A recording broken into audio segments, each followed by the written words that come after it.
열반제일을 맞이해서 열반이라는 말은 취멸, 번뇌를 쉬고 보리를 증장한다는 그런 뜻입니다. 불교는 이 열반을 하기 전에 이 4대 명절과 불교 또 4대 성지, 불교 또 4대 나무를 함께 알아가 보면 좋은 시간이 되겠습니다. 이 같이 연결이 되어 있거든요. 불교 4대 명절은 우리가 알다시피 부처님 오신 날, 또 불탄제일이라고도 그럽니다. 출가제일, 성도제일, 열반제일. 알다시피 부처님이 오신 날은 4월 초 8일, 8일 음력으로 부처님 탄생을 기념하는 날. 또 출가제일은 2월 8일, 부처님이 출가하신 날. 출가한 스님들에게는 출가한 그 날을 평생 잊지를 못해요. 가장 태어나는 날은 어머니의 혈과 아버지의 정기로서 이 신명을 받았다면은 나의 자아가 성취되고 나의 진리를 향해서 회명을 위해서 출가한 날은 또 다른 태어나는 날이기 때문에 굉장히 우리가 출가한 날은 인생에서 가장 큰 복이고 가장 큰 의미입니다. 아직 죽든 안 했기 때문에 죽음에 대한 의미는 차후로 미루더라도 출가한 이 날이 가장 소중하고 또 정진을 해서 깨달음을 얻는 그런 성도제일 12월 8일 부처님이 깨달음을 얻으신 날. 한때 우리 보살님이나 우리들도 끝없이 피나게 노력했던 적은 다들 있을 거예요.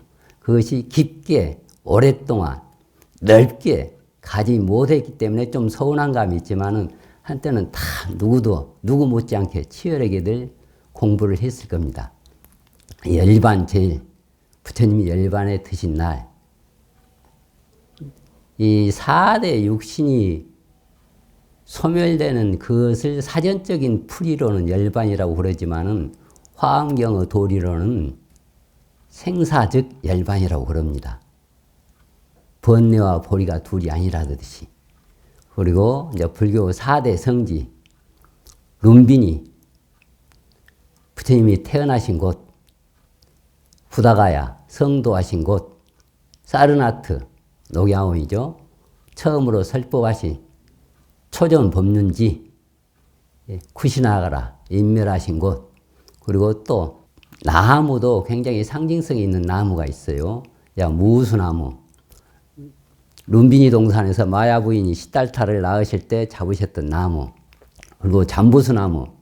7세 때 농경제에서 약육강식을 보고 명상에 잠겼을 때 의지했던 나무. 그래서 어떤 출가의 의미, 발심한 의미들, 이 4대 명절, 4대 성지는 다 거기에 내포가 되어 있습니다. 그래서 보리수, 육룡 고행 후 깨달음을 얻으셨던 나무, 사라상수, 마지막 인멸하셨던 그런 나무. 이 부처님 일대기를 보면은 팔상성도 크게 8가지 큰 기념할 만한 그런 날이 있는데 우리들도 다 이 팔상성도를 가지고 있어요. 이게 부처님 생애에서 가장 중요한 순간들을 기념하는 날입니다. 특히 이제 탄생, 출가, 성도, 열반.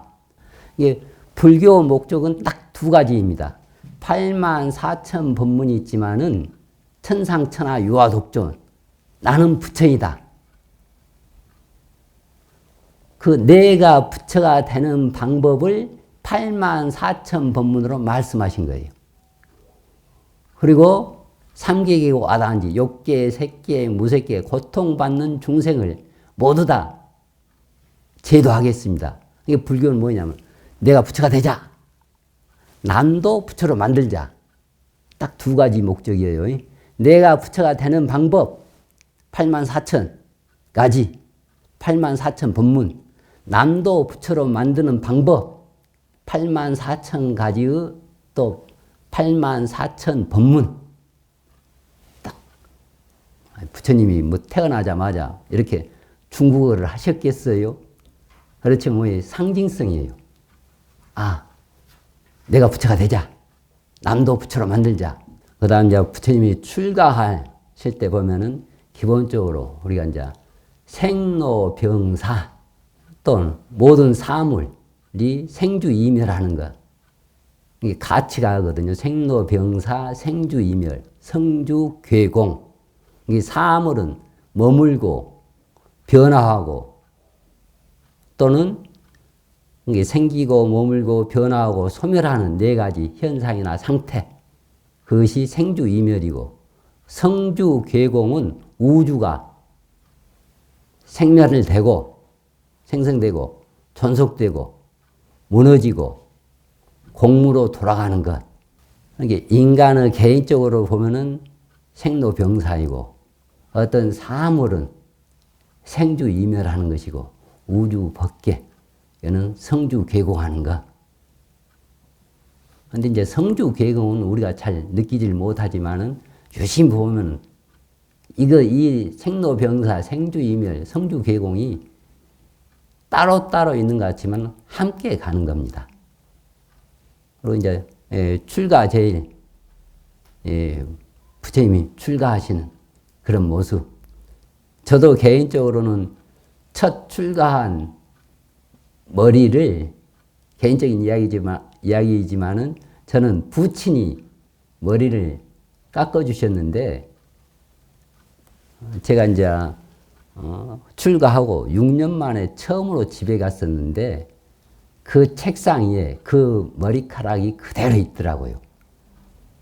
6년 동안 그대로 안 치우고 그래서 그 머리카락을 가져와서 제가 지금도 가지고 있습니다. 그런데 저는 이제 고등학교 졸업하고 바로 출가를 했는데 그 머리카락이 나와 똑같이 이제 백발이 돼 있어요. 고등학생 때는 다 흰 머리카락이 하나도 없었는데 그것도 묘하다 싶어요. 그 염색체가 잘라진 머리카락이지만은 염색체가 변하는지 어쩌는지 그 과학적으로는 알 수가 없지만은 지금도 병에 딱 보관하고 있는데 제 개인적으로 이제 좀 해태심이 나고 신심이 떨어지면은 그 머리카락을 보면은 또 출가했던 새로운 마음이 생겨요. 자, 열반제일. 부처님 열반에 드신 날 2월 15일 음력입니다. 이제 특히 열반할 때 당신이 이괴이사 계율로서 스승을 삼아라.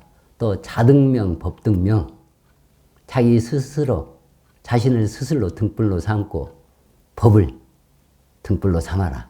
자기 법규 등등. 내가 가고 난 후에는 내가 그들에게 가르치고 천명한 법과 율이 그대들의 스승이 될 것이다. 마지막 유훈. 또 안한다여 그대들은 자신을 섬으로 삼고 자신을 의지하여 머물고 남을 의지하여 머물지 말라. 진리를 섬으로 삼고 진리에 의지하여 머물고 다른 것에 의지하여 머물지 말라. 마지막 열반의 그 가르침. 그 다음 이제 우리가 열반 제일 또는 성도 제일. 우리가 이제 49제 하는데도 49제 동안은 가능하면은 경전을 독송하고 계율을 지키고 번뇌를 줄어들게 하고 화를 사그라들게 하면서 지혜를 증장시키고 공덕을 심는 기간입니다. 기간. 49제. 이 제자는 우리는 제사할 때 제자를 쓰는 게 아니고 이 제자를 써요. 다시 한번 강조를 드리면 뭐냐면은 이 49제 이 기간 동안은 계율을 지키면서 나의 신업과 구업, 의업, 몸과 마음을 청정히 해서 경전을 독송하고 신심을 증장시키는 그러한 날을 맞는 겁니다. 그래서 이제 하게 되면 어떻게 했으면은 그 우람분제일. 그래서 이제 이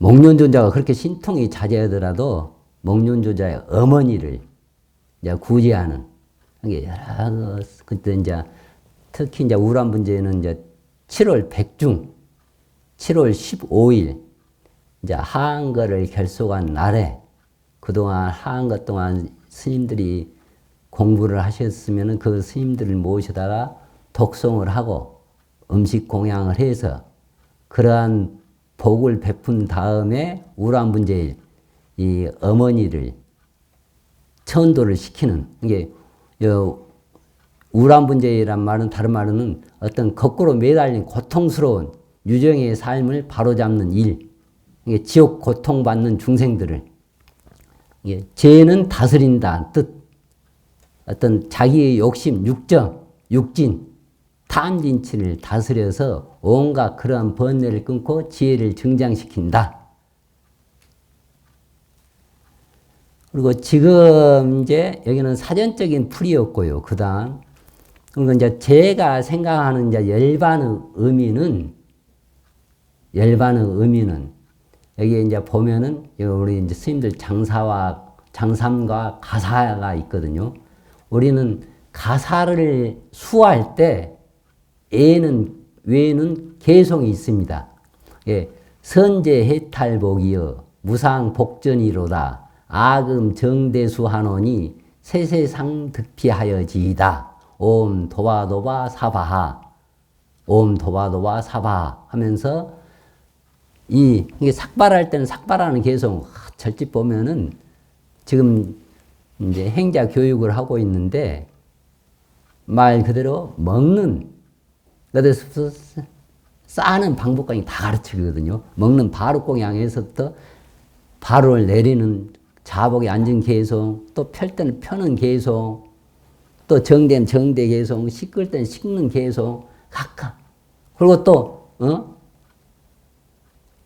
화장실에 가면 입축 오주까지 있잖아요. 입축 오주. 이제 보면은 이제 화장실에도 붙어 있고 그러거든요. 이게 먹는 데서부터 싸는 데까지, 그리고 여기 모자 쓰는 것에서 밑에 양발 신는 착복시까지 다 하게 돼요. 그러니까 이 가사를 수할 때도 선제 해탈복이여. 이 해탈복에는 뭐냐면 이것은 또 열반복이라고도 그럽니다. 열반복. 이 가사를. 한편으로는 이것은 인도적인 풍습이고 이 장삼은 또 중국적인 영향이 있어요. 또 안에 우리 적삼은 또 한국적인. 그러니까는 이 복장만 보더라도 인도 가풍과 중국 가풍과 한국 그런 게 이제 다 포함이 되어 있습니다. 상이 없는 복밭이구나. 내가 지금 받아서 정수리에 모시니 세세상 늘 얻어 입으리라. 우리 가사를 수하면서도 이거 보통 복이 아니에요. 이 처음 초자를 초발신 할 때 보면은 옷 이자에 칼도가 있거든요. 옷 의자에 칼도. 이게 이 옷을 어떻게 재단하느냐에 따라서 이 가사가 될 수도 있고, 임금이 입는 곤룡포일 수도 있고, 군인이 입는 군복일 수도 있고, 사형수가 입는 사형수 옷일 수도 있고, 또 죽은 사람이 입으면 수의를 만들 수도 있고. 그 말은 뭔 말이냐? 이 마음을 내가 어떻게 용심을 하느냐에 따라서 지옥 법계가 벌어지기도 하고, 악이 법계의 옷을 입기도 하고, 인간의 천상의 부처의 옷을 입기도 하고. 부처라 해서 귀가 3개 있고 눈이 3개 있는 것은 아니고 우리가 똑같아요. 이게 이 가사를 입으면서 나는 이 위없는 해탈복 열반의를 입고 있구나. 또 가장 큰 복밭이구나. 그게 뭐예요? 내가 부처가 되는 것이 가장 해탈이고, 남을 부처로 만드는 것이 가장 복밭이고, 내가 지금 이 정수리에 정대에서 이것을 수하니 세세생세 이 가사를 또 다음 생에도 얻어 입을 수 있는, 수할 수 있는 그런 공부를 해 나가자. 그리고 이제 조사 스님들의 열반의 경지는 뭐냐면은, 조사 스님들의 열반의 경지는 이 원호 극근선사께서 하신 말씀인데, 생야 정기현, 사야 정기현. 살 때는 죽음에 대한 두려움 없이, 죽을 때는 삶에 대한 미련 없이 모든 것을 드러내라. 삶을 아는 것도 나의 본래 면목이 현현하는 것이고, 죽음을 아는 것도 나의 본래 면목이 나타나는 것이다. 그러니까 살 때는 삶의 철저에서 죽음에 대한 두려움을 갖지 말고, 죽을 때는 또 죽음을 받아들여서 삶에 대한 미련이 없어야 돼요. 죽는 마당에도 삶에 대한 미련이 있어가지고 행하는 모습이 잡음이 생기면 안 되고, 그러니까 생야 정기야. 살았을 땐 삶에 지금 이 순간 이 자리에서 바로 열반을 성취하고 해탈을 성취하고 부처 모습을 지어라. 죽을 때는 죽는 그대로 부처 모습, 삶에 대한 미련이 없이. 이제 조사 스님들은 바로 이 순간이 열반이다. 내가 얼마나 부처답게 사는가. 이 법정 스님 그 일기일해라는 책에도 이런 내용들을 나오고, 그리고 또 제일 밑에 하단에 보면은 법정 스님이 생각하는 것은 기도하고 수행하는 도량을 어떤 특정한 장소로 한정짓지 말아라. 우리가 처한 삶의 현장이 곧 도량이다. 우리가 몸담고 있는 가정이나 일터가 진정한 수행 도량이 되어야 한다. 분별과 집착을 떠나 내가 내 마음을 다스리는 깨달음을 얻는 것이 곧 도량이다. 그러니까 곧 이 자체가 열반당이고 도량이고 가장 부처 모습을 실천할 수 있는 곳이다. 날마다 지혜는 정장시키고 번뇌는 소멸되게 사는 방법, 바로 이 순간 이 자리에서 열반을 성취하는 방법. 기본적으로 우리가 다 모르는 것은 아니에요. 가장 기본적인 3기, 5기와 10선업. 이제 여기는 이제 우리가 불살생, 불투도, 불사음 또는 불음행, 불망어 그렇게 했는데, 여기서는 리자로 써있어요. 리살생, 리투도. 떠날 리자. 이게 두 가지로 일장에서는 번역이 됩니다. 불살생, 생명을 죽이지 말아라 하게 되면은 좀 타력적이고 강압적이고, 뭐 하지 말아라 하지 말아라. 리살생하면 내가 살생할 그 인연을 멀리 여의겠습니다. 이제 자발적인 것. 내가 멀리 여의겠습니다. 멀리 떠나겠습니다. 근데 우리는 지금 일장에서는 한국 불교는 불살생, 불투도로, 불자로 번역이 되어 있는데, 기본적으로 상기 5개. 항상 우리와 함께 하시는 거룩한 부처님과 성스러운 가르침과 청정한 스님들께 귀합니다. 그리고 이제 리살생, 생명을 상하지 않고 오히려 자비심을 발하여 생명을 보호하겠습니다. 쭉 한번 이제 읽어보시면 되고, 여기에서 보면은 이렇게 계율대로 사는 것이 가장 우리가 열반을 성취하는 길이다.